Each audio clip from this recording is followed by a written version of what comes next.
it's my job to speak up and say that Falun Dafa is good.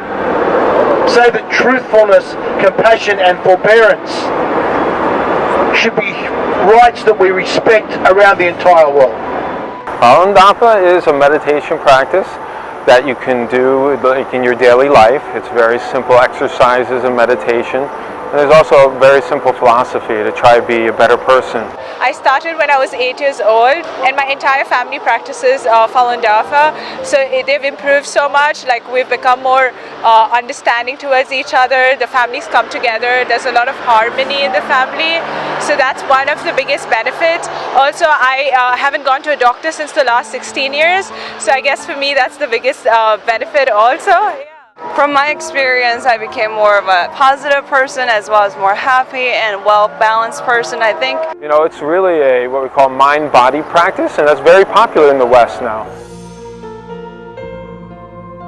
I had a back injury, and after practicing very quickly, I got so much better. You know, not just physically but mentally as well. My outlook on life changed dramatically, so it's been quite an amazing journey so far. Falun Dafa gave me something to work on me, that I get more disciplined in my things in a positive way. I think everybody can benefit, yes, for sure. I mean, it doesn't matter which walk of life, which job you have family, you're young, you're old. This is banned in China, which is utterly ridiculous. This makes people's lives so much better, and I'm going to do it myself.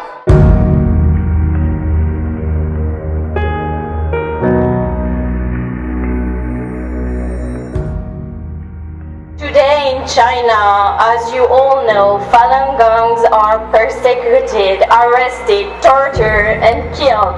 The government launched a nationwide persecution to eradicate the traditional and peaceful spiritual practice of Falun Gong.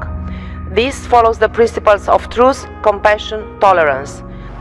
Falun Gong practitioners never harmed anyone. They just did their own prayers or meditation on their own. That's the question we want to ask Chinese government. Why do you want to hurt and harm people who never hurt you or hurt anyone else?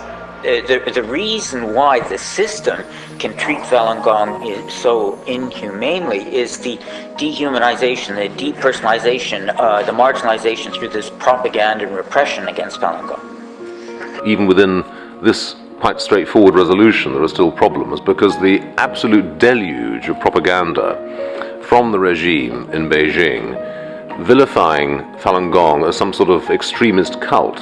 Now, I've met, as I said, hundreds of members of Falun Gong. It is not a sect, it is not a cult, there is no money involved, there is no brainwashing. All the normal characteristics of a cult simply don't exist. These are people who practice their spiritual exercises on their own, and yet, as I said, because between 70 and 100 million people in 1999 were practicing Falun Gong, this was seen by Jiang Zemin, then the leader of the Communist Party, as a threat to his own position.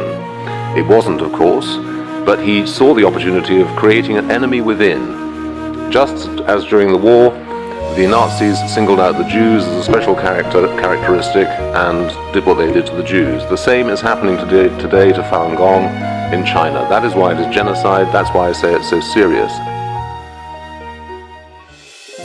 There's no evidence that Falun Gong is a cult of any sort.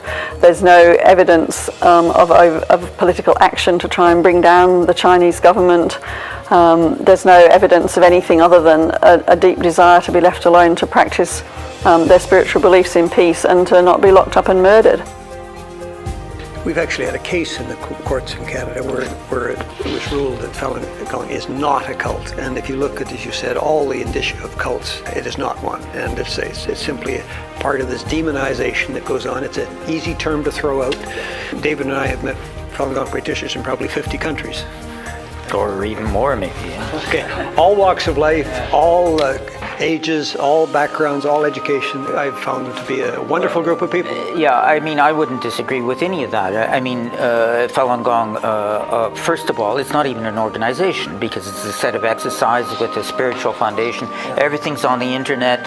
You don't pay anything. You don't sign up to anything. You can start whenever you want. You can stop with it whenever you want. You don't even have to tell anybody you're doing it.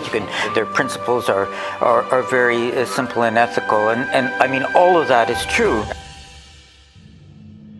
I think the Falun Gong movement is one that is based on spirituality and peace, and that ultimately should be able to thrive without being oppressed by governments.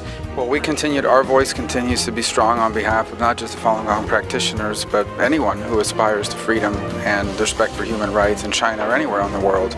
And we condemn the continued oppression. We condemn the continued crackdown, which has been going on for a very long time. And we continue to let them know that we're on their side, and we'll continue to raise their issue and not allow the world to forget it. We will not rest until the situation with regard to justice for Falun Gong is secured.